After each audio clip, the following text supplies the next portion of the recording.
Hello students, welcome to Max class. Now we have completed part 1 of chapter 3 fractions. अब हम part 2 करेंगे same chapter का, ठीक है? So take out the page number 104. We have studied one half हमने कर दिया, 1/4 भी कर दिया. अब हम करेंगे 1/3, ठीक है? अब 1/3 मतलब means 1 out of 3 equal parts of a whole, यानी एक का 3 भाग कर दिया. अब तक तो आपने एक का 2 भाग सीख लिया, एक का 4 भाग भी सीख लिया. अब हम करेंगे एक का 3 भाग. तो उसको कैसे लिखेंगे? 1/3. अभी फॉर एग्जाम्पल यहाँ पे एक पिक्चर दिया है वाटरमेलन का, तो एक वाटरमेलन है, ठीक है? तो मम्मी ने उसको क्या किया? 3 भाग कर दिया, 3 इक्वल भाग कर दिया, ठीक है? तो एक का कितना इक्वल पार्ट बना? 3. तो एक क्या है? पूरा वाटरमेलन, और वो 3 क्या है? इक्वल पार्ट्स, है ना? वो 3 का 3 भाग कर दिया, ठीक है? तो 1/3 is written as 1/3. Here 1 indicates the number of a part being referred. ठीक है? वो एक क्या है आपका? पूरा वाटरमेलन, एंड 3 क्या है? उतना हमने टोटल इक्वल पार्ट्स बनाए, ठीक है? अब रेक्टेंगल ले लो. अब रेक्टेंगल को मैंने 3 पार्ट्स बना दिए, है ना? तो एक पार्ट 1/3, 1/3, 1/3, ऐसे 3 इक्वल पार्ट्स बन गए. तो उसको हम एक साथ रखेंगे तो वो एक रेक्टेंगल बनेगा. सेम टाइप अनदर देखो, सर्कल बना दिया, उसको भी हमने 3 इक्वल पार्ट्स बना दिए. तो वो 1/3 एक एक पार्ट में 1/3 बन गया. अब उसको आप इक्वल रखोगे तो वो एक सर्कल बन जाएगा. तो 3 1/3 टुगेदर मेक ए होल. ठीक है? Is it clear? Now come to the page number 105. अब 1/3 का कलेक्शन सीखेंगे. अब देखो यहाँ पे एक सर्कल में कितने स्टार्स है? 6 स्टार्स है. उस एक सर्कल में मैंने 3 इक्वल पार्ट्स बना दिया, है ना?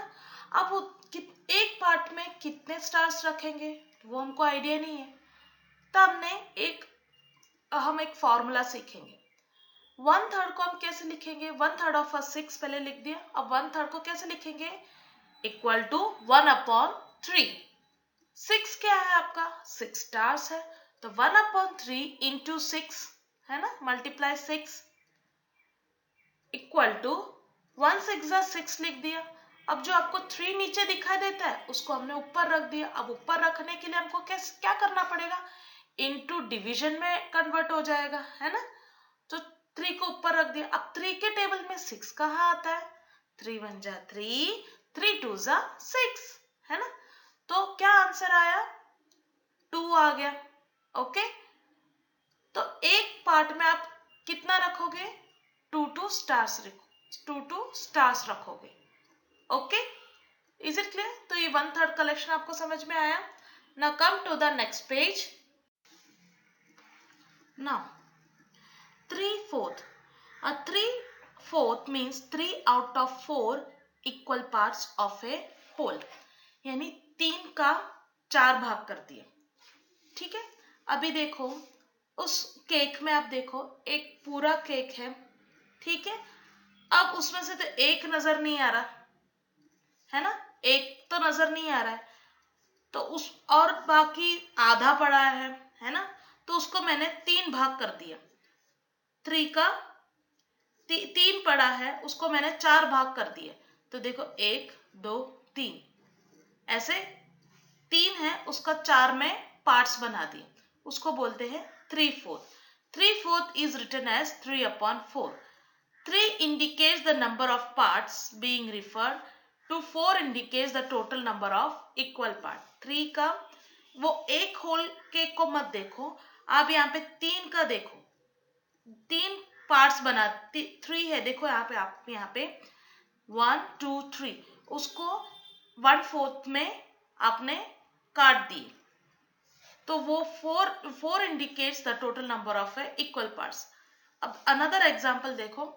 एक रेक्टेंगल है, आपने 4 पार्ट बना दिए, ठीक है? उस 4 पार्ट में आपने 3 में ही 1 2 3 में ही कलर किया है, एक में नहीं किया है ना। तो वो 3 में कलर किया है, आपका 3 लिखा आपने, और आपने कितने पार्ट्स बनाए थे, बना दिए 4 पार्ट, तो आपका 3/4। तो 3/4 को एक साथ रखोगे तो आपका एक रेक्टेंगल बनेगा। अनदर सर्कल 3/4 लिखा, 4 पार्ट बना दिए और 3 में कलर्स कर दिए। तो 3 क्या है, 3 में कलर्स कर दिए और एक रहने दे दिया। तो कितने पार्ट्स बनाए, 4 पार्ट बना दिए। ठीक है, तो आपका एक सर्कल बनेगा। नेक्स्ट है ट्रायंगल, और उसके अंदर भी एक ट्रायंगल है। ऐसे 4 पार्ट बना दिए है ना, और 3 में कलर कर दिए। तो 3 आपका क्या हुआ, कलर्स आपने 3 कलर्स कर दिए और 4 पार्ट बना दिए, तो आपका 3/4 बन गया और आपका एक ट्रायंगल भी बन गया। Is it clear? Now come to the same page. अब 3/4 के सम हम सीखेंगे। 3/4 ऑफ कलेक्शन। अभी देखो उस स्क्वायर में 4 पार्ट दिए, 4 पार्ट में 3 रिंग्स रख दिए है ना। तो 3/4 ऑफ 12, तो 3/4 को हम कैसे लिखेंगे, 3/4 इंटू 12। 12 क्या है आपका, आपका टोटल कुल मिला के 12 रिंग्स होते हैं। तो 3 इंटू 12/4, तो 3 इंटू 12 कितना है, 36। 36 कैसे आया, देखो 2 3 जा 6 और 1 3 जा 3, तो कितने हैं 36/4। 4 को हम ऊपर लेके गए, 36 डिवाइडेड बाय 4। 4 के टेबल में 36 कहाँ आता है, 4 9 जा 36, तो आपका 9 आंसर आया। ठीक है,